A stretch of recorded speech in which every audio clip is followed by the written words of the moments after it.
This Family Life News podcast is made possible by the support of listeners like you. Next on the 5 o'clock report. He said, what happened? It's so clean. We always came here, it was filthy dirty with homeless and papers all over the road. This is a racial partisan gerrymander ordered by Donald Trump as part of an effort to rig the midterm elections. Just because you're young doesn't mean you don't have power to bring change into your schools. Now, let's go to the newsroom. Good afternoon and welcome to the broadcast. I'm Family Life News anchor Sarah Harnish.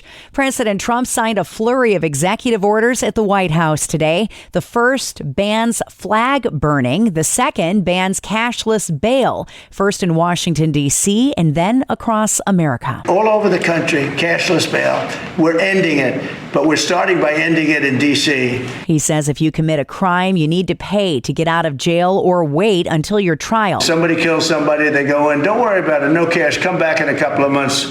We'll give you a trial. You never see the person again. They kill people and they get out. They thought it was discriminatory to make people put up money because they just killed 3 people. Trump is hosting the president of South Korea today at the White House and says since he's implemented policies to clean up the nation's capital, it's unrecognizable from months ago. 49 homeless encampments have been removed. We have the head of South Korea. He drives down the street. He said, what happened? It's so clean. We always came here, it was filthy dirty with homeless and papers all over the road. That's the other thing. Those roads are swept immaculate. We like clean, we like beautiful, and we like safe, and that's what we're getting. Trump says Chicago's on deck next for a citywide cleanup. The poster child for the federal crackdown on illegal immigration surrendered to ICE agents at a detention facility in Baltimore this morning. He's 29-year-old Kilmar Abrego Garcia, a native of El Salvador in the country illegally. The Trump administration thinks this guy has ties to a notorious gang. Garcia was recently jailed in Tennessee on human smuggling charges. He could be deported to Uganda in Africa. Lawyers for Abrego Garcia are trying to block his deportation, saying he's not a flight risk.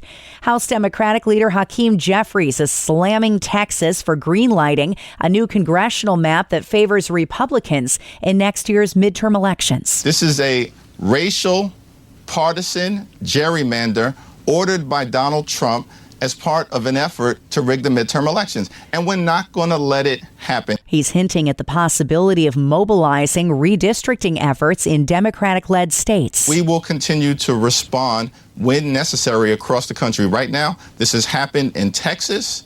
California has responded. Let's see what comes next. California Governor Gavin Newsom has signed a measure calling for a special election in his state, aiming at giving Democrats the upper hand in 2026. Vice President J.D. Vance says the GOP-led gerrymandering effort is an attempt to balance the scales. All we're doing, frankly, is trying to make the situation a little bit more fair on a national scale. The Democrats have gerrymandered their states really aggressively. We think there are opportunities to push back against that, and that's really all we're doing. He says illegal aliens being counted in the census has given blue states an unfair advantage. We're literally losing representatives for American citizens in order to give congressional representation to illegal aliens. Republicans are trying to balance out the scales a little bit for basic fairness. The new congressional map in Texas was adopted over the weekend along a party line vote. Governor Abbott has vowed to sign it, in his words, swiftly. There's a new major wildfire in California in wine country. CBS reporter Carter Evans. This is burning in the footprint of another fire that burned here about 5 years ago, and you would think that burned away most of the vegetation, and it did, but a lot of it has grown back. It is very dry now, so that's a lot of fuel for this fire. Federal investigators are looking into more than 1 million Hondas and Acuras that could be prone to engine failure. Jeff Gilbert is with WWJ Radio in Detroit. There have been 414 reports of V6 engine failures after a 2023 recall. Investigators want to know if the issue is wider than first thought. This investigation includes a Honda Pilot, Odyssey, and Ridgeline, as well as a number of Acura luxury models, most in the 2016 to 2020 model years. The company that owns Keurig says it's buying another coffee giant named Peet's for $18 billion. Keurig is planning to split its coffee and soda businesses. It currently currently owns Dr. Pepper and 7-Up amid softening demands and stiffer competition from cheaper store brands. And a Michael Jordan trading card just raked in the dough. CBS's Deborah Rodriguez. There's only one name that comes to mind, and that is Michael Jordan. A trading card featuring MJ and the late, great Kobe Bryant. It sold for more than $12.9 million at auction, more than doubling Heritage estimated value of $6 million. That makes the one-of-a-kinder card the most expensive ever sold. The special Logo Man collection includes the NBA patch from their game-worn jerseys. The price beats out the former most expensive sports card ever sold, a 1952 Mickey Mantle that went for $12.6 million a few years ago. Still to come on the 5 o'clock report, the high schooler that stood up for the Bible in New York. Pennsylvania's Democratic Party chair is out, and Warriors of the Sword. It's mixed martial arts with a side of Jesus. Those stories after weather. This is meteorologist Ken McKinley with our Family Life forecast. As we head through this evening, a shower or two could occur in some spots. In general, though, just a partly cloudy, rather cool situation developing for the overnight hours. And in fact, temperatures are running below normal for late August, right through the middle of the week. As we head through the next couple of days, there may be some lake effect showers developing, rain showers that is, as we head through the afternoon and evening hours for tomorrow. I don't think they'll be all that heavy, but there may be some rain in some areas, particularly near the lakes. The temperatures will remain cool. Partly sunny conditions likely on Wednesday and still cool. On Thursday, a frontal boundary coming across the area will lead to more widespread showers and perhaps a thunder shower or two in some spots. All right, Ken, it was a victory for religious freedom at a high school in Western New York. Grand Island High School has backed down after facing a legal threat and will now allow a Christian student to decorate her paid parking spot with Bible verses. Every fall semester, the Buffalo area school allows seniors to pay $50 to decorate their parking spaces with artwork meant to promote school spirit. But when Sabrina Steffens wanted to adorn her spot with Bible verses, the school said no. That's when First Liberty Law Center stepped in and filed a complaint. The district changed course and Steffens' First Amendment freedoms were restored. She spoke to WGRZ TV. Just because you're young doesn't mean you don't have power to bring change into your schools, into your life. First Liberty attorney Keisha Russell. I just think it's really great when things like this happen and we don't have to resort to very costly and expensive litigation. Sabrina Steffens runs a Bible club at her school. Pennsylvania Democratic Party Chair Sharif Street is stepping down from his role as he runs for Congress. He made the announcement in a statement today that he'll be stepping down as chair of the Pennsylvania Democratic Party after the election of his successor on September 6th. Street says he's looking forward to the next chapter of his political career, winning back Democratic control of Congress in the midterm elections, defeating Donald Trump and, quote, the MAGA movement. Taiwan is the winner of this year's Little League World Series in Williamsport, Pennsylvania. The team from Taipei defeated the boys from Las Vegas, Nevada to win their first championship in 29 years. It's the first time an international team has won the Little League World Series since 2018. And it was a unique whodunit in Pennsylvania a week after it happened. WNEP's Stacey Lange. A fire company in Luzerne County is searching for whoever stole its Smokey Bear sign. Firefighters at the Bear Creek Volunteer Hose Company reported Smokey missing. According to Assistant Fire Chief Robert Chichaki, the thieves allegedly sawed the sign from its wooden posts while crews were responding to a call. The sign features an image of Smokey pointing at the words, "Remember, only you can prevent forest fires." Anyone with a clue as to Smokey's whereabouts is asked to contact Pennsylvania State Police in Luzerne County. Next at 5, Mission Pulse with Bob Dolman and Warriors of the Sword, a mixed martial arts ministry in Western New York. Let's listen in. The Warriors of the Sword started with evangelistic karate demonstrations in the late 1960s. More recently, the team officially formed about 1986-87 as a result of the first years of the Kingdom Bound Festival. Okay. By the second year, we had a demonstration team which traveled from Canada to Virginia, the Northeast, preaching the gospel of Jesus Christ using the martial arts. How do you reach kids with the gospel through karate? It's very, very easy, actually. Most people don't know it, but there's a couple of martial arts mentioned in the Bible. Paul says we wrestle not against flesh and blood, and wrestling is considered a martial art. And then he says we don't box like a boxer beating the air. So those are a couple of things right there. And Paul spent a lot of time in Corinth, and Corinth was one of the cities where the ancient Greek Olympics were held. So Paul was very familiar with Olympic events, and he used those types of physical things to teach and preach spiritual truths. Yeah. So we do that through the whole demonstration.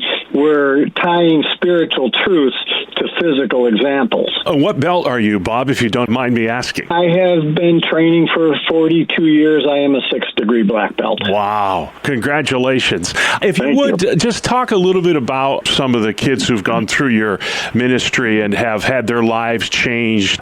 Anything that you'd like to share as far as the impact that your ministry has had on kids? Oh, yeah. We could put it this way. If a person does not quit, I have never seen people not improve, because the martial arts is inherently built-in discipline.